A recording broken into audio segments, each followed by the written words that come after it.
आजचे जे अन्नदाते आहेत ते आपल्या सर्वांच्या परिचयाचे अमरावतीतील कैलास भाऊ गवळी यांच्याकडून आज आपल्याला अन्नदान आहे।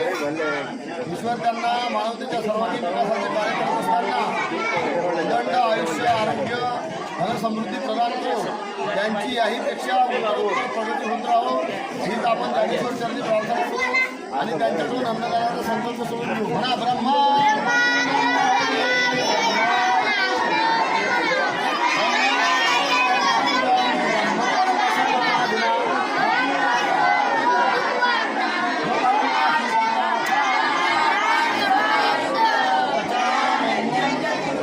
यत् करो